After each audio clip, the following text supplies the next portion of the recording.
Sir.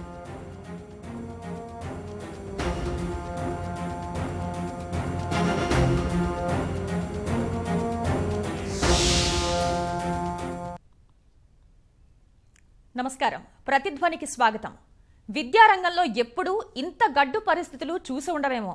తరగతులు లేవు, తరగతి గది బోధనలు లేవు, వార్షిక పరీక్షలు లేవు, అర్హత పరీక్షల్లోనూ వాయిదాల పర్వమే. దేశవ్యాప్తంగా విద్యార్థులు వారి తల్లిదండ్రుల్ని ఈ విషయంలోనూ వెంటాడుతున్న ప్రశ్నలు ఎన్నో. అంతంత మాత్రంగానే అక్కరకు వస్తున్న ఆన్లైన్ విధానం సమస్యను మరింత జటిలంగా చూపిస్తోంది. మరి ఈ విద్యా సంవత్సరం దారెట్టు? నష్టం లేకుండా పాఠశాల విద్య, ఉన్నత విద్య చదివే విద్యార్థులు గట్టెక్కడమేలా? ఇదే అంశంపై చర్చను చేపట్టింది నేటి ప్రతిధ్వని. ఇక చర్చలో పాల్గొంటున్న వారు ప్రొఫెసర్ టి మృణాలిని గారు, department of education, OU Hyderabad; మేకల రవీంద్రబాబు గారు, అధ్యక్షుడు, ఆంధ్రప్రదేశ్ ప్రైవేట్ పాఠశాలల సంఘం గుంటూరు నుంచి; నరవ ప్రకాష్ రావు గారు, రాష్ట్ర అధ్యక్షులు, బాల వికాస్ ఫౌండేషన్, విశాఖపట్నం. నమస్కారం మృణాలిని గారు. నమస్కారం. ఉన్నత విద్యారంగంలో ఈ విద్యా సంవత్సరం ఎదుర్కొంటున్న ప్రధాన సవాళ్లేంటి? అసలు వార్షిక పరీక్షల రద్దు, ఈ వాయిదాల వల్ల విద్యార్థుల భవిష్యత్ ప్రణాళికల మాట ఏంటి? అంటే ఇప్పుడు ఉన్నటువంటి కోవిడ్ సిచ్యువేషన్లో ఇంకా మనకి వేరే ఆల్టర్నేట్ ఏం లేదు కాబట్టి మనము పిల్లలని వాళ్ళ యొక్క ఆరోగ్యం దృష్ట్యా, తర్వాత ఇప్పుడు ఉన్నటువంటి స్పైక్ ఉన్నటువంటి సిచ్యువేషన్లో మనము వాళ్ళని ఎలాగైనా దాంట్లోంచి తప్పించాలంటే ఇప్పుడు ఇమీడియట్గా మనము even Covid guide lines follow చేసినా కూడా చాలా క్రైసిస్ ఉన్నటువంటి పరిస్థితిలో కొంతవరకు మనం దీన్ని పోస్ట్పోన్ చేయడం అనేదే కరెక్ట్ అయినటువంటి వాళ్ళ యొక్క నిర్ణయం అని మనము వాళ్ళతో ఏకీభవించాల్సి ఉంటుంది. అయితే ఏంటంటే ఎంతవరకు ఇది పోస్ట్పోన్ అవుతుంది అన్నది ఎవరు కూడా చెప్పలేనటువంటి పరిస్థితి ఇది. అయినప్పటికీ కూడా విద్యాశాఖ కానీ, సిస్టమ్ కానీ, పొలిటికల్ సిస్టమ్ కానీ, తర్వాత విద్యారంగంలో ఉన్నటువంటి విద్యావేత్తలు కానీ అందరూ కూడా ఈ విషయంలో చాలా ఆలోచిస్తున్నారు. తర్వాత దానికి సరి అయినటువంటి ఒక నిర్ణయం తీసుకోవాలని చాలా దీర్ఘంగా చర్చలు కూడా జరుగుతున్నాయి అన్ని చోట్లలో. స్కూల్ విద్య కానీ లేదా హైయర్ ఎడ్యుకేషన్ లెవెల్లో కానీ అన్నిటికీ కావాల్సినటువంటి ప్రిపరేషన్స్ వాళ్ళ లెవెల్లో వాళ్ళు చేస్తూ ఉన్నారు. ఎప్పుడైతే కొంత మటుకు సిచ్యువేషన్ బాగుంటుందో, లైక్ లాస్ట్ ఇయర్ కూడా మనం చూసాము, కామన్ ఎంట్రన్స్ టెస్ట్ కానీ ఏదైనా కానీ కొంత పోస్ట్పోన్ చేసి తర్వాత దాన్ని చేయడం జరిగింది. సో మనం చాలా గడ్డు సమస్యలు అంటే ఇంకా మనం ఎవరు కూడా దీనికి బాధ్యత తీసుకోవడానికి లేదు. ఎందుకంటే ఇది ఒక న్యాచురల్ కలామిటీ లాంటిది ఇది. కాబట్టి మనం దానికి అనుగుణంగానే మనము కొన్ని చర్యలు తీసుకొని అందరు కూడా ఒక కలిసికట్టుగా కొన్ని నిర్ణయాలు తీసుకొని విద్యార్థుల భవిష్యత్తు, వాళ్ళ ఆరోగ్యం ఫస్ట్ కాబట్టి దాని దృష్ట్యా మనం కొంతవరకు దీన్ని పోస్ట్పోన్ చేస్తే తప్పు లేదని నా ఉద్దేశం. రవీంద్రబాబు గారు, పాఠశాల విద్యారంగం దాదాపు ఇవే సవాళ్లు ఎదుర్కొంటుంది. పైగా అప్పుడే వచ్చే విద్యా సంవత్సరం గురించి హడావిడి మొదలైంది. అసలు ఈ ఏడాదిపై ఎటు తేలకుండా వచ్చే ఏడాదికి సన్నద్ధం అవడం ఎలా? విద్యార్థులకు ఎలా సాధ్యపడుతుంది అది?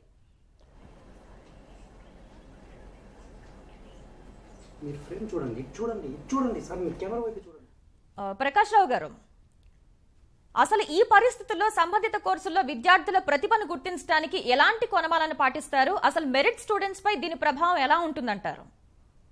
తప్పకుండా ఉంటుందమ్మా. మృణాలిని గారికి, రవీంద్రబాబు గారికి అందరికీ నమస్కారం అమ్మా. ఇప్పుడు ఈ గడ్డు సమస్య ఎవరు ఊహించిందమ్మా? గత ఏడాది నేపథ్యంలో మనకి కోవిడ్ వచ్చినప్పుడు పిల్లల గురించి పెద్దగా పట్టించుకున్నటువంటి వ్యవహారం లేదంటే ఆరోగ్యపరంగా చూసుకున్నట్లయితే. కానీ ఆ యొక్క ఎక్స్పీరియన్స్ తోటి ఈ ఏడాది ముందుగానే ఊహించి తగిన చర్యలు తీసుకుంటే బాగుండేది. కాబట్టి అటువంటి చర్యలు తీసుకున్నటువంటి నేపథ్యం అయితే లేదు. కానీ ఆలోచన మాత్రం జరుగుతూ ఉంది, దేశవ్యాప్తంగా జరుగుతూ ఉంది, మన రాష్ట్రంలో కూడా జరుగుతూ ఉంది. అందుకు మనం అందరూ సంతోషించాలి. గవర్నమెంట్ కూడా ఏం చేయాలి, ఎలా చేయాలి, ఎప్పుడు చేయాలి అనే దాని మీద చర్చలు జరుగుతున్నాయి. వీటిలో ఒక పద్ధతి ఏంటంటే పిల్లలందరినీ పాస్ చేయటం ఒక పద్ధతి. రెండోది సమయానుకూలంగా కోవిడ్ తగ్గిన నేపథ్యంలో వాళ్ళకి పరీక్షలు పెట్టడం అనేది రెండో పద్ధతి. మూడో పద్ధతి ఏంటంటే ఆ పాత పరీక్షల యొక్క మార్కుల్ని తీసుకొని ప్రాతిపదికగా తీసుకొని వాళ్ళని ప్రమోట్ చేయడం ఇంకో పద్ధతి. ఏ పద్ధతి చేస్తే బాగుంటుంది అనేది దేశవ్యాప్తంగా చర్చ జరుగుతోంది. ఉదాహరణకి కేరళ గవర్నమెంట్ ఏం చేస్తుంది, మిగతా రాష్ట్రాలు కూడా ఏం చేస్తున్నాయి, వీటి మీద ఒక పరిశీలన చేసి ఆ విధంగా మనం చేస్తే సరిపోతుంది, ఒక పద్ధతి. రెండోది ఇక్కడ మెరిట్ నాన్ మెరిట్ అనేది కాకుండా ఇక్కడ రెండు పద్ధతులు ఉన్నాయని మన ఆంధ్రప్రదేశ్ లో. ఒకటి ఏంటంటే ప్రైవేట్ విద్యా విధానం, కార్పొరేట్ స్కూల్స్, గవర్నమెంట్ స్కూల్స్. ఇప్పుడు మనం మాట్లాడుతుందంతా గవర్నమెంట్ స్కూల్సే మాట్లాడుతున్నాం. కార్పొరేట్ స్కూల్స్, ప్రైవేట్ స్కూల్స్ ఏం చెప్తున్నాయంటే ఏమీ లేదని ఆన్లైన్ లో మీరు అటెండ్ అయితే చాలు ప్రమోట్ చేసేస్తా ఉంటున్నారు. అది గుర్తింపు ఉంటుందా ప్రమోట్ చేస్తే లేదనేది కూడా ఆలోచించాలి. దీని మీద గవర్నమెంట్ పరిశీలన చేసి ఒక నిర్ణయం తీసుకుంటే బాగుంటుంది. లేకపోతే మెరిట్ స్కూల్స్, మెరిట్ పిల్లలు అనేది కూడా ఒక ప్రాతిపదిక ఏమిటి, వీళ్ళు ఏ విధంగా మెరిట్ లేదా నాన్ మెరిట్ నిర్ణయించాలి అనేది కూడా చూడాల్సినటువంటి అవసరం ఉంది. దీనికి నేనేమనుకుంటున్నానంటే ఒక ప్రత్యేకమైన యాప్ ఒకటి తయారు చేసి ఈ పిల్లల్ని ఆన్లైన్ క్లాసులు పెడుతూ ఆ యాప్ ద్వారా వాళ్ళకి మార్కులు నిర్ధారణ కానీ లేకపోతే ఇంకో పద్ధతి కానీ చేస్తే బాగుంటుంది. దీని మీద సునిశ్చితమైనటువంటి ఒక చర్చ కానీ డిస్కషన్ కానీ జరిగి దీని మీద నిపుణులతో చర్చించి ఒక నిర్ణయం తీసుకుంటే బాగుంటుంది. ఏది ఏమైనా సరే పిల్లలు వారి యొక్క సంవత్సరాన్ని కోల్పోకుండా చేయటం అనేది మన ప్రధాన బాధ్యత అమ్మా. ఆ బాధ్యత నెరవేర్చడంలో మన అందరం కలిసి దీని మీద చర్చ జరిగి చేస్తే బాగుంటుంది. గవర్నమెంట్ కూడా ఒక నిర్ధారణమైనటువంటి ఒక నిర్ణయాన్ని తీసుకొని దీన్ని అమలు చేస్తే బాగుంటుంది. అందుకు ఇటువంటి చర్చా కార్యక్రమాలు చేసి గవర్నమెంట్ కూడా ఒక సుస్థిరమైనటువంటి అదే కాకుండా గతంలో కూడా మనం చెప్పుకున్నామా డిసాస్టర్ మేనేజ్మెంట్ అని చెప్పి ఇలాంటి కార్యక్రమాలు సడన్ గా వచ్చినప్పుడు మనం ఏం చేయాలి, స్పందించాలి అనేది కూడా మనం ఆలోచించాల్సినటువంటి అవసరం ఉంది. సో ఆ విధంగా merit schools, non merit schools కాకుండా ఈ 3 పద్ధతులు ఏది చేస్తే బాగుంటుంది అనేది ప్రభుత్వం ఒక నిర్ణయానికి వచ్చినట్లయితే బాగుంటుంది. అలాగే మొన్న కూడా మనం అడిగామా 10వ తరగతి క్లాసులు కూడా వాళ్ళు పోస్ట్ పోన్ చేశారు, చాలా సంతోషం. సో ఈ నేపథ్యంలో మరి వచ్చేది కూడా గడ్డు కాలం, అంటే ఉదాహరణకి ఇప్పుడు 3rd వేవ్ వస్తుంది, అది పిల్లల మీద ఎక్కువ ప్రభావం చూపిస్తుంది అనేటువంటి ఒక ఆల్రెడీ ఒక నిర్ణయానికి వచ్చిన తర్వాత దాన్ని కూడా ఏం చేయాలి అనేది కూడా మనం చూసుకోవాలి. ఏదేమైనా మనం ఆ పిల్లల యొక్క భవిష్యత్తుని దృష్టిలో పెట్టుకొని వాళ్ళ యొక్క తరగతి ప్రమోట్ చేయటం లేకపోతే ఆ విషయాల మీద చర్చించాల్సిన అవసరం ఉంది. ఇందులో మెరిట్ నాన్ మెరిట్ అని కాకుండా వాళ్ళకి ఏదో విధంగా దీన్ని కాస్త ఈ గట్టు కాలం నుంచి వాళ్ళ యొక్క సంవత్సరం పోకుండా చేసేటటువంటి బాధ్యతని ప్రభుత్వాలు స్వీకరించాల్సినటువంటి అవసరం ఉందమ్మా. రవీంద్రబాబు గారు, పాఠశాల విద్యారంగం దాదాపు ఇవే సవాళ్ళు ఎదుర్కొంటోంది. పైగా అప్పుడే వచ్చే విద్యా సంవత్సరం గురించి హడావిడి కూడా మొదలైంది. అయితే ఈ ఏడాదిపై పిల్లలకి ఎటూ తేలకుండా వారు వచ్చే ఏడాదికి ఎలా సన్నద్ధం కావాలి? ఇది చాలా క్రిటికల్ క్వశ్చన్ అండి. ఎందుకంటే 2019-20 అకాడమిక్ ఇయర్ యాక్చువల్ చెప్పాలంటే మార్చి నుంచి లాక్డౌన్తో 9 నెలలు పైగా అందరూ అవస్థపడ్డాం మనం. ముఖ్యంగా టీచింగ్ వ్యవస్థలో ఉన్నటువంటి టీచింగ్ స్టాఫ్, ప్రైవేట్ స్కూల్స్ కానీ గవర్నమెంట్ స్కూల్స్ కొన్ని లక్షల మంది విద్యార్థులు నష్టపోయారు ఇక్కడ 2019-20. 2021కి వచ్చేసరికి అసలు ఎడ్యుకేషన్ సాగలేదు, పూర్తిగా చతికిల పడిపోయింది బికాజ్ COVID-19 పాండమిక్ సిచ్యువేషన్ వల్ల. ఇటువంటి పరిస్థితుల్లో 2021 మనం కోలుకోలేక చాలా అస్తవ్యస్తంగా ఉన్నాం. వాస్తవంగా చెప్పాలంటే ఆర్థికంగా లేనటువంటి ప్రైవేట్ స్కూల్స్ అన్నీ కూడాను మూతపడ్డాయి. కరస్పాండెంట్స్ చాలామంది వేరే వృత్తులకు వెళ్ళిపోతున్నారు. టీచింగ్ వ్యవస్థ చాలామంది టీచర్స్ వేరే వృత్తుల్లోకి వెళ్ళి డైలీ వేజెస్గా చాలా రకరకాలుగా వాళ్ళు ఇబ్బంది పడి వాళ్ళ లైవ్లీహుడ్కి స్ట్రగుల్ అవుతున్నారు. అట్లాగే విద్యార్థులు అసలు ఒక ఫ్రస్ట్రేషన్ గురయ్యి, ఇందాక సార్ అన్నారు మెరిట్ నాన్ మెరిట్ అని, ఒక యాంబిషన్తో ఒక ఎయిమ్తో చదువుకున్న విద్యార్థులకి ఈ పాండమిక్ COVID-19 ఒక పెద్ద శాపంగా మారిందని నేను భావిస్తున్నాను. ఎందుకంటే ఒక ఎయిమ్ యాంబిషన్ చదివేటువంటి విద్యార్థులకి అది ఏ క్లాస్ అని కావచ్చు, maybe first class to 10th class or higher education, really it is a big curse, ఒక శాపం లాంటిది. కాబట్టి విద్యార్థులు ఒక ఫ్రస్ట్రేషన్ గురవుతున్నారు. కొంతమంది విద్యార్థులు దీన్ని ఎంటర్టైన్మెంట్గా తీసుకొని వాళ్ళ కాలాన్ని టైం వేస్ట్ చేస్తున్నారు, వేరే అలవాట్లకి వేరే పరిస్థితికి వెళ్ళిపోతున్నారు. 2021 ఇలా ఉంటే ఆ స్కూల్స్ అన్ని మూతపడి ముఖ్యంగా ప్రైవేట్ విద్యారంగం కొన్ని లక్షల రూపాయలు ఫీజులు బకాయిలు పడి తల్లిదండ్రులు కట్టలేని పరిస్థితులు ఉంటే ఇక్కడ 21-22 అసలు ఇప్పుడు ప్రారంభించడం, దాని గురించి మాట్లాడటం అనేది హాస్యాస్పదం. అయితే I don't want criticise any government, we can prepare better, no doubt, but how? అసలు సార్ అన్నారు సెకండ్ వేవ్, థర్డ్ వేవ్ అంటున్నారు, 4th వేవ్ వస్తేమో అసలు ఈ COVID-19కి ఎండ్ ఉందా? ప్రపంచంలో శాస్త్రజ్ఞులు, సైంటిస్టులు, డాక్టర్స్ చెప్పగలుగుతున్నారా? ఎవరైనా మనకి గ్యారంటీ ఇవ్వగలుగుతున్నారా నెక్స్ట్ ప్రిపేర్ అవ్వడానికి? కాబట్టి టీచర్స్కి ట్రైనింగ్ అవసరం, విద్యార్థులకి ధైర్యాన్ని నింపాలి. అసలు పాఠాలు చెప్పకుండా ప్రమోట్ చేయడం ఎట్లా నెక్స్ట్ క్లాస్? అసలు 10th క్లాస్ ఎగ్జామినేషన్ భారతదేశంలో ఏ రాష్ట్రం కూడాను కండక్ట్ చేయలేకపోయారు, CBSE క్యాన్సిల్ చేశారు. అలాగే +2 ఎగ్జామ్ గురించి ఇంకా డిస్కషన్ జరుగుతున్నాయి.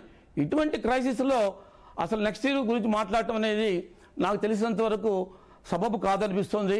బట్ అయితే అది ప్రభుత్వాల యొక్క ఆలోచన.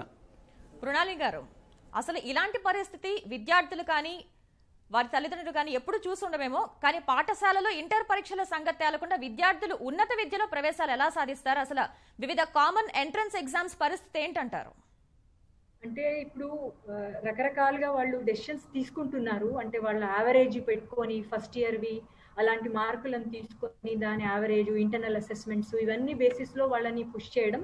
తర్వాత ఎంట్రన్స్ అనేది ఎలాగూ వాళ్ళ కొంత ఆ కరిక్యులం అనేది ఉంటుంది కాబట్టి ఆ కరిక్యులం వాళ్ళు ఎలాగో ప్రిపేర్ అవుతారు. లైక్ లాస్ట్ ఇయర్ ఎక్స్పీరియన్స్, నాది ఎక్స్పీరియన్స్ చెప్తే మీకు ఎడ్సెట్ సపోజ్ ఇప్పుడు గ్రాడ్యుయేషన్ తర్వాత వాళ్ళు వివిధ ప్రొఫెషనల్ కోర్సెస్లోకి ఎంటర్ అవ్వడానికి కానీ, లేదంటే గ్రాడ్యుయేషన్ అంటేనేమో వాళ్ళ ఇంటర్మీడియట్ ఫస్ట్ ఇయర్ మార్కుల బేసిస్లో కానీ వాళ్ళకి ప్రవేశం ఇస్తారు డిగ్రీలోకి. తర్వాత వాళ్ళ ఇంటర్మీడియట్ బేసిస్లో డిగ్రీలో ఇస్తారు. అలాగే డిగ్రీ కంప్లీట్ కాకుండా కూడా వాళ్ళు ఒక ఎంట్రన్స్ ఎగ్జామ్ అనేది రాస్తారు కాబట్టి ఆ ఎంట్రన్స్లో వాళ్ళను క్వాలిఫైయింగ్ మార్క్ బేసిస్లో ఇస్తారు వాళ్ళకి అడ్మిషన్. కాబట్టి లాస్ట్ ఇయర్ కూడా ఇలాగే పాండమిక్ స్టార్ట్ అయ్యి మేము చాలా ఇబ్బందులు పడి ఎడ్సెట్ కండక్ట్ చేశాము. అలాగే వేరే సెట్లు కూడా కండక్ట్ చేశారు. హైయర్ ఎడ్యుకేషన్ వాళ్ళు అన్ని సెట్ల కన్వీనర్లు కలిసి చాలా సీరియస్గా ఇవన్నీ డిస్కషన్స్ చేసి పాండమిక్ రూల్స్ ప్రకారంగా కొంత వ్యవధి లేట్ అయినప్పటికీ కూడా జూన్లో జూలైలో కావాల్సినటువంటి ఎంట్రన్స్ టెస్ట్లు అన్నీ కూడా లాస్ట్ ఇయర్ ఆల్మోస్ట్ అక్టోబర్ దాకా పోస్ట్పోన్ అయినటువంటి విషయం మనందరికీ తెలుసు. ఆ విధంగా అకాడమిక్ షెడ్యూల్ అంతా కూడా పోస్ట్పోన్ అయింది. సో ఇలాంటి ఇబ్బందులు కొన్ని ఉన్నప్పటికీ కూడా మనం కొంత అకాడమిక్ షెడ్యూల్ని కుదించడం అనేది ఒక డెసిషన్ కొంతవరకు మనం తీసుకుంటే బాగుంటుందేమో. ఆ షెడ్యూల్లో కొద్దిగా స్క్వీజ్ చేయడం. ఎందుకంటే ఇప్పుడు ఆన్లైన్లో మనం పాఠాలు చెప్తున్నాం, మేమంతా కూడా ఆన్లైన్ పాఠాలు చెప్పాము లాస్ట్ ఇయర్. కాకపోతే అంత ఎఫెక్టివ్గా లేవు.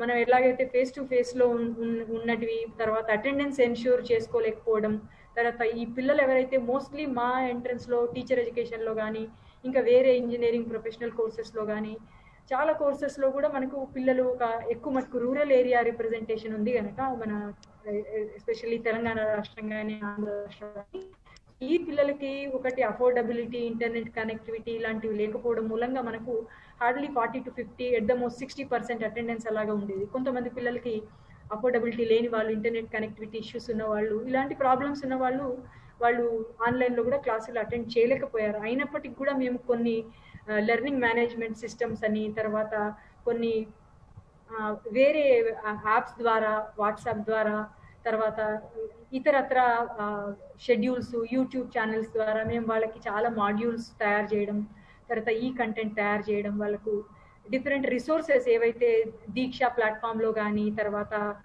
స్వయంలో కానీ, స్వరభాలో కానీ ఉన్నటువంటి కొంత అవేర్నెస్ కూడా పిల్లలకి ఇవ్వడం జరిగింది. తర్వాత మాకు దొరికినంత అన్నింటినీ కూడా పిల్లలకి అవైలబుల్ చేశాము. కాబట్టి కొంతవరకు మన వైపు నుంచి ఇమీడియట్ గా ఎంత అవసరమో అంత ప్రయత్నం చేశాము. ఈ ప్రయత్నం ఇంకా కూడా కొనసాగుతోంది. కాబట్టి కొంతవరకు మనం ఉన్న సిచ్యువేషన్ ని ఫేస్ చేసేటటువంటి ప్రిపేర్డ్నెస్ అనేది మేము చేస్తూ ఉన్నాము. కానీ 100% మనం ఇది సాధించాలి. రవీంద్ర బాబు గారు, పాఠశాల స్థాయిలో ఆన్లైన్ బోధనకు సంబంధించి అనుభవాలు ఎలా ఉన్నాయి? ఆన్లైన్ బోధన అంత ఎఫెక్టివ్ గా లేదని ఇందాక మృణాలి గారు చెప్పారు. అయితే ఈ పరిస్థితుల్లో, ఈ విధానంలో నిజంగా పిల్లలందరికీ బోధనను చేరువ చేయగలుగుతున్నామంటారా? ఎందుకంటే ఈ పరిస్థితి యాక్సెసిబిలిటీ అంటాం. యా, అఫ్ కోర్స్ మేడం, మీరు చెప్పింది కరెక్టే. మనకి best alternative method only online కాబట్టి ఆన్లైన్ ఎఫెక్టివ్ టీచింగ్ మీద తల్లిదండ్రులు ఇన్వాల్వ్మెంట్ చాలా చాలా అవసరం. ఇక్కడ ఒక టీచర్ పాఠం చెప్తున్నప్పుడు విద్యార్థి కాన్సన్ట్రేషన్తో చక్కగా వినాలటువంటి పరిస్థితి ఇంట్లో తల్లిదండ్రులు ఏర్పాటు చేయాలి. Unless A parent involve and with dedication making their children discipline to follow the lessons by the teacher, అది కనుక చేయగలిగితే కొంతవరకు సక్సెస్ కావచ్చు. బట్ వరల్డ్ వైడ్ రిపోర్ట్స్ ఏం చెప్తున్నాయంటే online education only 40 to 50% success, remaining 50% failure.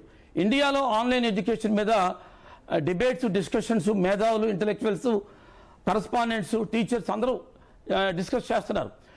చాలా ప్రాబ్లమ్స్ ఫేస్ చేస్తున్నారు. ఒక between a boy and girl మధ్య జరిగేటువంటి మెసేజెస్, కాన్వర్సేషన్స్ కూడాను కొన్ని రికార్డ్ అవుతున్నాయి. అలాగే చెప్పే పాఠాల మీద కాన్సన్ట్రేషన్ లేదు, స్టూడెంట్ యాటిట్యూడ్ పాజిటివ్గా లేదు. చాలా వరకు విద్యార్థులు ఎంటర్టైన్మెంట్ బాగా అలవాటు పడిపోయి ఆన్లైన్ క్లాసెస్కి వాళ్ళు కొంతమంది పేరెంట్స్ వాళ్ళకి రూమ్ అలాట్ చేసి ఆ రూమ్లో పిల్లలు ఏం చేస్తున్నారో పేరెంట్ తెలియదు. బికాజ్ పేరెంట్కి కూడా కనెక్షన్ ఉండి తను కూడా నా బాబు పాప ఏం చేస్తారని చూడగలిగితే కొంతవరకు కంట్రోల్ చేయొచ్చు. బట్ ఓవరాల్ ఆన్లైన్ ఎడ్యుకేషన్లో practical problems, there are number of problems we are facing. As a correspondent I'm also facing, but online education is not successful. అలాగే మా అనుభవాలు ఏం చెప్తున్నాయంటే teachers they are struggling a lot to control the children. చాలా struggle అవుతున్నారు teachers.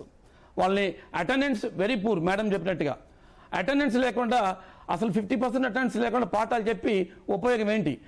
డైరెక్ట్గా క్లాస్లో కూర్చొని పాఠాలు చెప్తున్నప్పుడు విద్యార్థుల యొక్క కాన్సన్ట్రేషన్, డెడికేషన్ చాలా తక్కువగా ఉన్న ఈ రోజుల్లో, మోడర్న్ టైమ్స్లో ఆన్లైన్ ఎడ్యుకేషన్లో సక్సెస్ అవడం అనేది భారతదేశంలో మాత్రం వీలుపడదు. ఖచ్చితంగా మా అనుభవాలు చెప్తున్నాయి.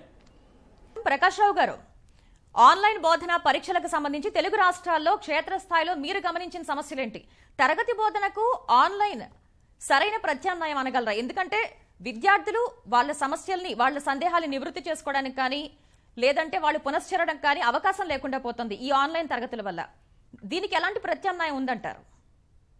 ఆన్లైన్ తరగతులు గత ఏడాది మనం తీసుకున్నట్లయితే మనకు తెలిసింది ఏంటంటే ఆన్లైన్ మన రాష్ట్రంలోనే కాకుండా ఇతర చోట్ల కూడా డ్యామ్ ఫెయిల్యూర్ అనేటటువంటిది ఒక సర్వే లెక్క ప్రకారం మనకు తెలుస్తూ ఉందండి. కానీ ఇక్కడ ఆల్టర్నేటివ్ ఏంటి, దానికి పర్యవసానంగా మనం ఏం చేయాలి అనేది కూడా మనం ఆలోచించాల్సిన అవసరం ఉంది. ఆన్లైన్ తరగతులు, ఆన్లైన్ లెసన్స్ ఏవైతే చెప్తున్నారో అవి ఎంత మాత్రము తరగతి గతిలో చెప్పినటువంటి పాఠాలతో ఈక్వల్ కాదు అనేది స్పష్టమైంది. అయితే మరి నెక్స్ట్ ఆల్టర్నేటివ్ ఏంటి?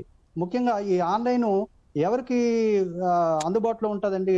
అర్బన్ ఏరియాస్ లోను తల్లిదండ్రులు బాగా చదువుకున్న వాళ్ళు, లేదా ల్యాప్టాప్ కానీ లేకపోతే స్మార్ట్ ఫోన్ కానీ ఉన్నటువంటి వాళ్ళ దగ్గరికి మాత్రమే ఇది ఉంటుంది, అందుబాటులో ఉంటుంది. మిగతా వాళ్ళకి అందుబాటులో లేదు. ఫర్ ఎగ్జాంపుల్ నగరంలో మా ఎక్స్పీరియన్స్ ప్రకారం నగరంలో ఈ ఏవైతే వెనుకబడినటువంటి వార్డ్స్ అయితే ఉన్నాయో, అంటే స్లమ్ ఏరియాస్ అయితే ఉన్నాయో, అక్కడ ఇది అందుబాటులో లేదు. ఫర్ ఎగ్జాంపుల్ ఇంటర్నెట్ ఉండదు, విద్యుత్ ఉండదు, వీటన్నిటికీ మించి వాతావరణం కూడా అనుకూలం లేనటువంటి నేపథ్యం ఉంది. సో అక్కడ ఇది ఆన్లైన్ ఫెయిల్యూర్ అయింది. ఇకపోతే రెండవది, మళ్ళీ మనం ఈ ట్రైబల్ ఏరియాస్ లో కానీ వెనుకబడిన ప్రాంతాల్లో కానీ వెళ్తే ఇది ఎంత మాత్రం అందుబాటులో లేదు. అందుకే గత ఏడాది ప్రభుత్వాన్ని కూడా మా తరఫున విన్నవించాం, దయచేసి రేడియోను ఉపయోగించుకొని ఈ లెసన్స్ చెప్పే విధానాన్ని ప్రవేశపెట్టమని కూడా అడిగాం. ఎక్కడైతే ఇంటర్నెట్ లేదో, ఎక్కడైతే ఇంటర్నెట్ సదుపాయం లేదో, ఎక్కడైతే ఆన్లైన్ క్లాసులు చెప్పలేని స్థితిలో ఉందో రేడియోను కూడా ఇన్వాల్వ్ చేయమని చెప్పామండి.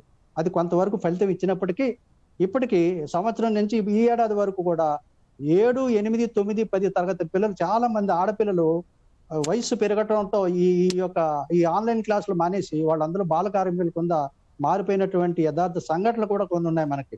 ఉదాహరణకి స్కూల్స్ తెరిచారు మొన్న, ఒక 10 రోజులు 20 రోజులు ఒక నెల రోజులు గడిచిన తర్వాత అక్కడ వాళ్ళకి అర్థమైంది భాష ఏంటంటే అక్కడ ఎవరు ముఖ్యంగా ఆడపిల్లలు మానేశారు, మగ పిల్లలు కూడా మానేసి కొంతమంది ఈ బాల కార్మికులుగా తయారైపోయినారు. ఆడపిల్లలు చాలా మంది పెళ్లిళ్ళు చేసేశారు.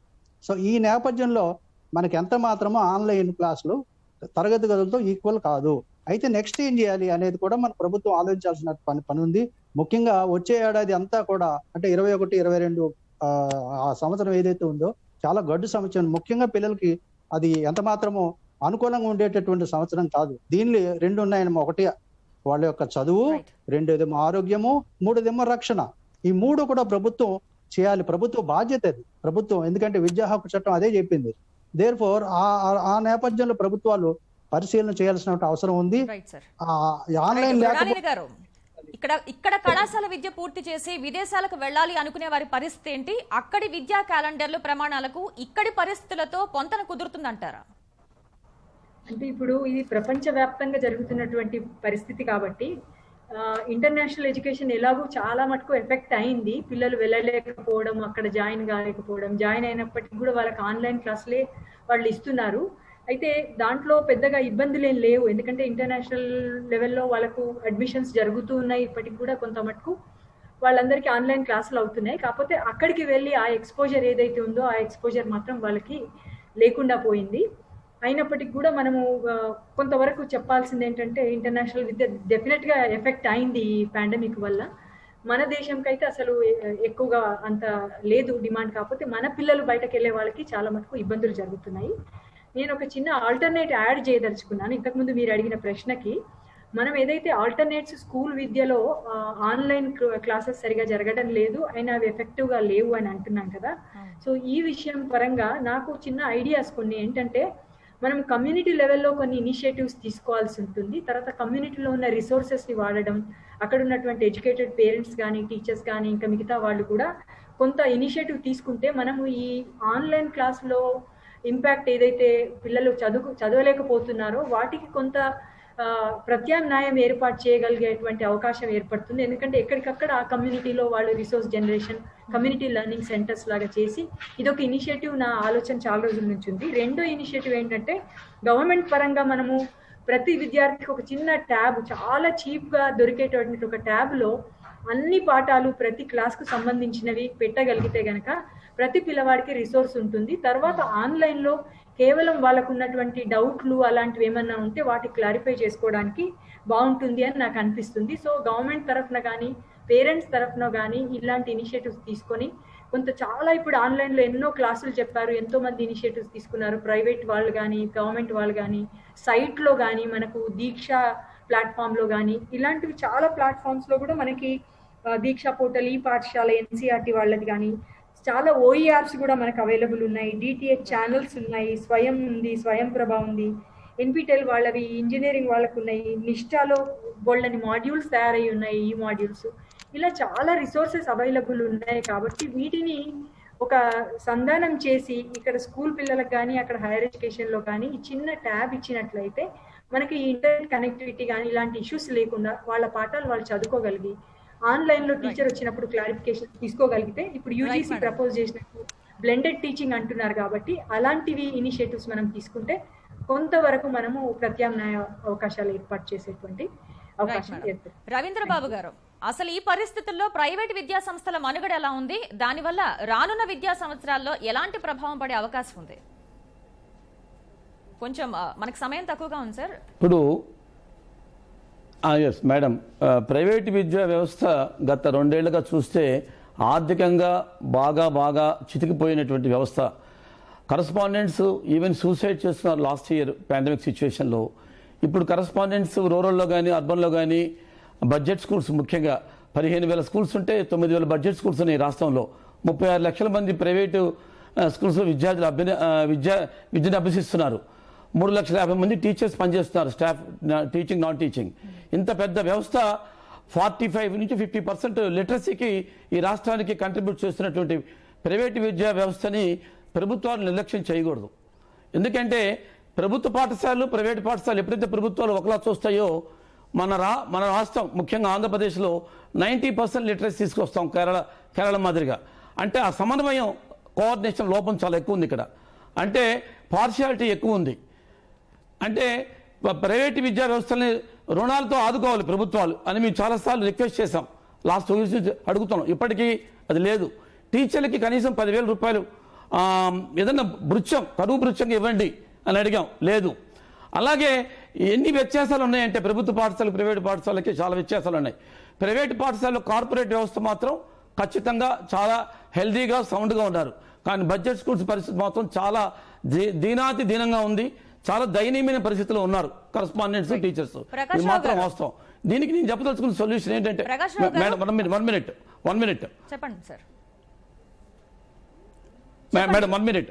ఈ ప్రైవేటు విద్యా వ్యవస్థలో ఈ ప్రైవేటు విద్యా వ్యవస్థని కొంచెం ముందుకు తీసుకెళ్లాలంటే ప్రభుత్వాలు ఖచ్చితంగా ఆదుకోవాలి, ఉపాధ్యాయుల్ని రక్షించాలి. క్వాలిటీ స్టాండర్డ్స్ ఇచ్చిన ప్రైవేట్ విద్యా సంస్థలు ఎన్నో ఉన్నాయి ఈ రాష్ట్రంలో, కొన్ని వేలాదిగా ఉన్నాయి.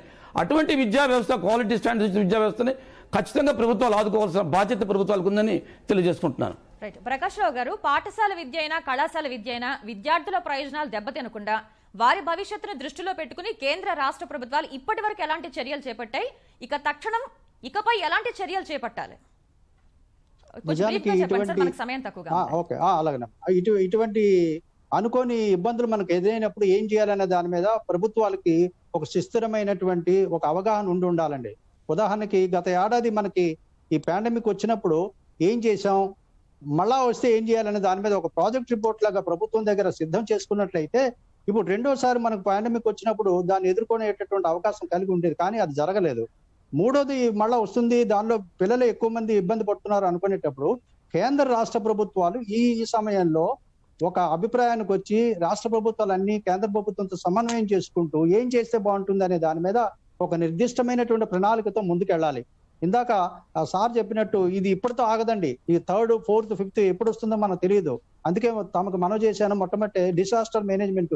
ఇలాంటి సంఘటనలు వచ్చినప్పుడు ఏ విధంగా విద్యార్థులు ఎదుర్కోవాలి, ఏ విధంగా తల్లిదండ్రులు దీన్ని ఎదుర్కోవాలి, ఏ విధంగా ఉపాధ్యాయులు ఎదుర్కోవాలి అనేటటువంటి ప్రభుత్వం సన్నద్ధం చేయడానికి అవగాహన కలిగించినట్లయితే దీన్ని ఎదుర్కోవడానికి అవకాశం ఉంటుంది. ఏది ఏమైనా ప్రజలు నిబ్బరంగా, తల్లిదండ్రులు నిబ్బరంగా ఉండి దీన్ని ఎదుర్కోగలము అని చెప్పి ఒక భరోసా కేంద్ర రాష్ట్ర ప్రభుత్వాలు సమన్వయంతో చేసినట్లయితే దీన్ని పూర్తిగా నిర్మూలించిన, స్లోగా తగ్గించడానికి అవకాశాలు ఎక్కువ ఉన్నాయమ్మా. అటువంటి ప్రయత్నం మిగతా రాష్ట్రాల్లో జరుగుతూ ఉంది. మనం కూడా చేయడానికి అవకాశాలు ఎక్కువ ఉన్నాయి. Right sir. అందుకు ప్రభుత్వాలు ముందుకు వచ్చి దాన్ని ముందుకు తీసుకెళ్లాలని చెప్పి కోరుతున్నానమ్మా. Right sir. చర్చలో పాల్గొన్నందుకు ధన్యవాదాలు మేడం. మృణాలి గారు, రవీంద్రబాబు గారు, ఇంకా ప్రకాష్ రావు గారు ధన్యవాదాలండి. ఇది నేటి ప్రతిధ్వని. నమస్కారం.